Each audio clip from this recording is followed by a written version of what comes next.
देखिए, वसीम वकार साहब ने बहुत वाजिब सवाल किया है कि मान सिंह और जय सिंह के बारे में वो क्या, हम लोग क्या कहना चाहेंगे। बहुत आपको उपयुक्त जवाब देता हूं। पहली बात, मिर्जा राजा जय सिंह ने अयोध्या में राम मंदिर के इलाके का पट्टा औरंगजेब के जमाने में अपनी आप लिखवाने का प्रयास किया था, वो अलग बात है।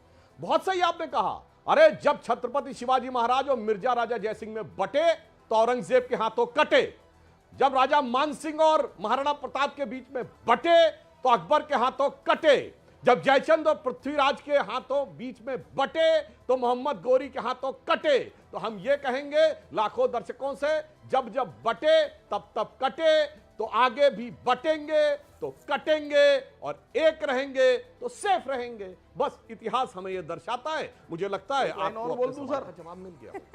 इस बटने कटने पे एक लाइन बोल दूं सर? हाँ बोल दीजिए। इस बटने कटने पे एक लाइन बोल दूं सुधांशु जी? देखिए, भाग भाग नहीं पाइएगा आप जवाब देने से। अकबर से लेकर और बहादुर शाह जफर तक ये सब जितने थे, इनकी सबकी बीवियां राजपूत थी, सबकी बीवियां राजपूत थी। इनकी किसी की बीवी अबू आसिम आजमी की रिश्तेदार नहीं, इनकी किसी की बीवी आसिम वकार की रिश्तेदार नहीं थी। इनकी तो मतलब, सबकी बीवियां जो थी, मतलब आपके हिंदू वंशज है ना, और जयसिंह के खानदान की रिश्तेदार थी। तो आपके वंशज हिंदू है ना, वसीम वकार साहब, तो आप खालिस मुसलमान औरंगजेब की, वो पक्के वाले औरंगजेब के खालिस मुस्लिम होने पर ही। सुनिए अब वसीम वकार साहब, ये बहुत अच्छी बात रूबिका जी, देखिए इस्लामी शरिया के हिसाब से, सुनिए इस्लामी शरिया के हिसाब से हजरत क्यों नाराज हो रहे हैं आप? आपके सवाल का जवाब आपसे पूछ रहे हैं। अरे जवाब नहीं, बहुत अच्छा आपने सवाल किया है। मैं हिस्ट्री, वसीम वकार साहब, इस्लामी शरिया के हिसाब से किसी मुस्लिम की गैर मुस्लिम से शादी नाजायज है। अब बताइए, और कोई भी जोधाबाई कन्वर्ट नहीं हुई थी, तो बताइए फिर तो ये सब नाजायज कहला दिए ना आपने तो मुगलों के बादशाहों को, क्योंकि इस्लामी शरिया के अनुसार मुस्लिम की गैर मुस्लिम से शादी नाजायज है जब तक कन्वर्ट ना हो जाए। अब बोलिए साहब, क्या कहना वकार साहब इसका, इस पे आपका? आपने तो पता नहीं क्या कहलवा दिया। मतलब आपने समझिए कि जिन लोगों ने अपनी बेटियां दी मुगलों को, उन पर आप बोल नहीं रहे। ये जो आप उत्तर के गढ़ का बचने का प्रयास करेंगे, इतना आसान नहीं है, उन पर आप बोल नहीं रहे भाई। सुधांशु जी, बस एक सेकंड, सुधांशु जी रुकिए। असीम वकार भाई, आप में इतनी असीम वकार भाई, हिस्ट्री कोई नहीं बदल सकता। आप में इतनी हिम्मत किसी में नहीं है चैनल पे। अरे भाई, यहाँ बैठ के इतनी चर्चा कर रहे हैं, इतनी चर्चा कर रहे हैं और बोल रहे हैं हिम्मत नहीं है। सारी बातें आपने बोल ली, जो आपके मन में था वो सब बोल दिया है। जय सिंह से लेकर मान सिंह से लेकर सब बोला आपने, हमने सुना है। हिस्ट्री कोई बदल थोड़ी सकता है, लेकिन हिस्ट्री ये भी नहीं बदल सकता है कि सबसे क्रूरतम शासक अगर कोई था तो वो औरंगजेब है, जिसका आप लोग गुणगान करते हैं सिर्फ इसलिए क्योंकि वो इस्लाम फैलाने की कोशिश कर रहा था। ये बात मान लीजिए आप।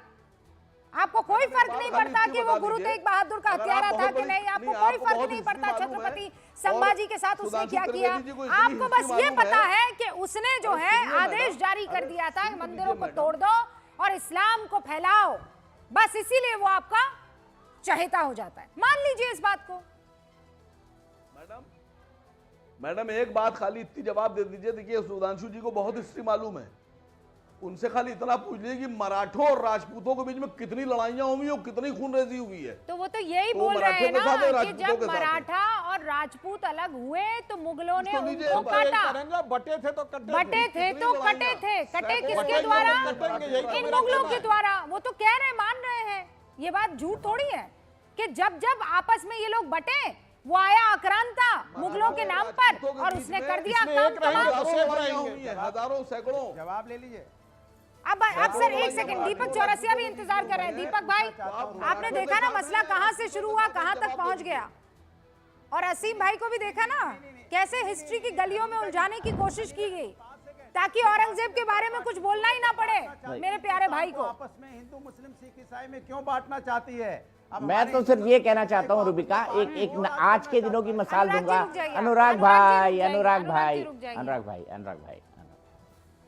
अनुराग भाई, मेरे सिर्फ एक सवाल का जवाब दे दीजिए कि जो औरंगजेब हैं, उन्होंने भगवान श्री कृष्ण का जो जन्मस्थल है उसको तोड़वाकर उसकी जो विग्रह थे, यानी उनकी जो प्राण प्रतिष्ठा हुई विग्रह थे, उनको जामा मस्जिद की सीढ़ियों में गड़वा दिया था। क्या वो ठीक किया था उन्होंने? इसका जवाब दे दीजिएगा, क्योंकि आप तो अखिलेश यादव जी तो यदुवंशी हैं, भगवान कृष्ण को पूछते हैं, लेकिन मैं आज का एक उदाहरण देना चाहूंगा। हमारे यहाँ एक बड़ा तबका औरंगजेब को कवर फायर देता है, लेकिन हाल ही में मैंने एक वीडियो देखा जिसमें सकलेन मुश्ताक जो पाकिस्तान के पूर्व क्रिकेटर हैं, इतनी बड़ी दाढ़ी रखते हैं, और इंजमामुल हक वो भी आजकल इस्लाम पढ़ा रहे हैं और इस्लाम पढ़ रहे हैं। वो दोनों ये कह रहे थे, सकलेन ये कह रहे थे कि मेरे बाप दादा तो अमृतसर के हैं, हिंदू थे, नाम भी बता रहे हैं। इस इंजमामुल हक भी कह रहे हैं कि मेरे दादा हांसी से थे, हिंदू थे, नाम भी बता रहे हैं। लेकिन हमारे यहाँ कुछ लोग हैं जो ये मानने को तैयार ही नहीं है कि मुगल उनके पूर्वज नहीं थे। हसीम भाई आपकी तरफ था तीर। और शायद जवाब दे पाकिस्तान दूं? जवाब के दे एक दूं? मंत्री ने, जवाब दीपक दे जी दूं? ने जो कहा, मैं जवाब ऐड दे करना चाहता हूं, पाकिस्तान के एक मंत्री शायद रक्षा मंत्री थे, वो या पूर्व रक्षा मंत्री, उसने ओपनली कह दिया था कि ये तो लोग वो थे, जालिम थे, अत्याचारी थे। उसको लेके बवाल भी हुआ था और उसने कहा मैं अपनी बात पे कायम हूं। सुधांशु जी, ओके, भदौरिया आप तो जी। बांटने की बात कर रहे थे।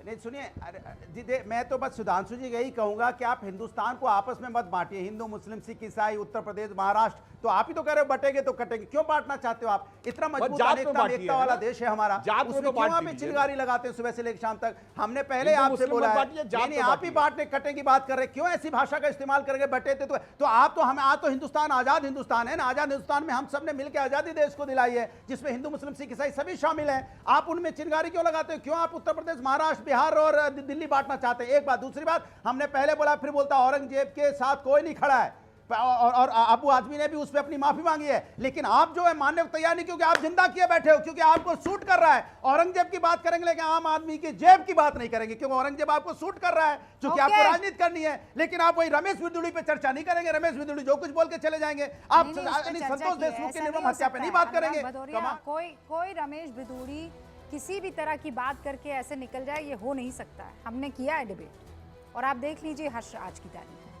फिलहाल मुझे इजाजत दीजिए, वक्त की कमी है। आप सब देखते रहिए न्यूज़ 18 इंडिया।